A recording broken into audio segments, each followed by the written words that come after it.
Hey, hello friends, welcome to my channel.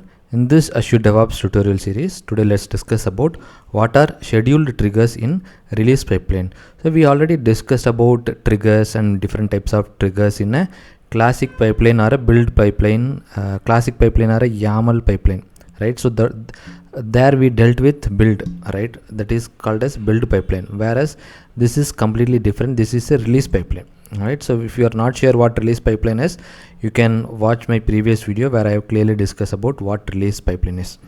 Okay, so that will give you a very high level gist of what release pipeline and how do you deal with it. Okay, so now let's try to learn different kind of triggers that is available in release pipeline. One key thing is schedule trigger, which we will discuss now, and the next we have something called a continuous deployment trigger. Okay, so we will discuss in detail about all those things in our upcoming videos. I'm just giving a trigger names alone. Okay, first one is a schedule trigger, next we have something called a continuous deployment trigger, and then we have something called a stage trigger, and then we have something called a pull request trigger. So there are four key types of trigger types in release pipeline, which we will discuss one by one in detail in our upcoming videos, but for now we will focus only on scheduled trigger. Okay, and one additional thing what we have is the manual trigger. I'm not including that as a trigger type because that is something you can manually execute, right?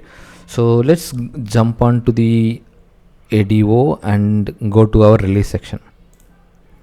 So if I go to this release, you can see I have already created a release called project online release, and a couple of release runs also I have created here.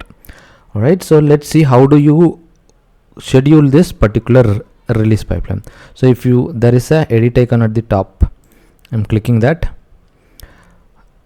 So this is my classic version of the release pipeline, right? So I can see artifacts, stages and all. Under the artifact section, you can see there is something called schedule not set. Under schedule not set, if you click on this schedule, if you click on this icon, the timer icon, it will pop up something called a scheduled release trigger. Once I click on that, you can see the schedule trigger is currently disabled because I have not scheduled anything yet, right? So now I'm just enabling it. Once I enable it, you can see it gave me by default it selected all the weekdays, and weekends are still not selected, but currently I am making this video on a weekend, so I'm just selecting the weekend as well. So you can see it says Monday through Sunday at 3 o'clock. Okay, so at 3 o'clock it actually runs this every day. All right, so currently this is set in UTC. Okay, so I'm just leaving it as I'm just leaving this time as UTC time for now, and maybe I will change this timing. Okay, or else if you want to change any different timings also, you can change it. Okay, so here we have, okay, let's forget about it, don't worry about it. So we can set up a time here. Let's see what's the UTC time now. So now my IST is 4:25, so this is 10:55. So let me set it at 10:57 for now so that I can monitor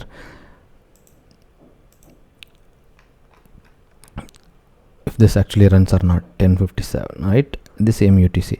So once I do this, I will save this. Okay, this is now done. So I'm gonna pause this video for a second to actually show you how this schedule trigger will run. Once this schedule trigger kickstart, I will resume back my video. Yes, now I have resumed back my video.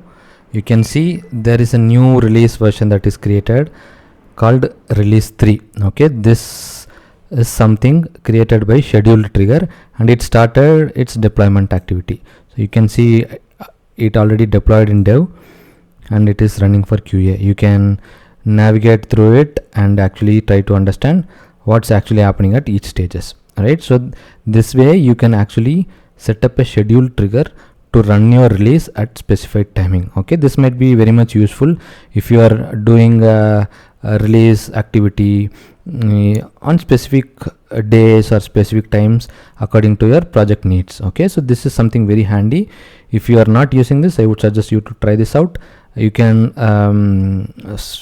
set up a release and try to use a scheduled trigger and see how that goes for you. Alright, so now you can see both the dev and QA release 3 ran successfully. If you still have any clarifications, you can go back to your release version. You can see here, you can still edit and see if the schedule trigger is set or not. Similarly, you can edit the time and you can either enable or disable the scheduled release trigger and try it. Alright, so that's all what I want to cover as part of this release schedule trigger video, guys. If you have any queries, please let me know in the comment section. Thank you.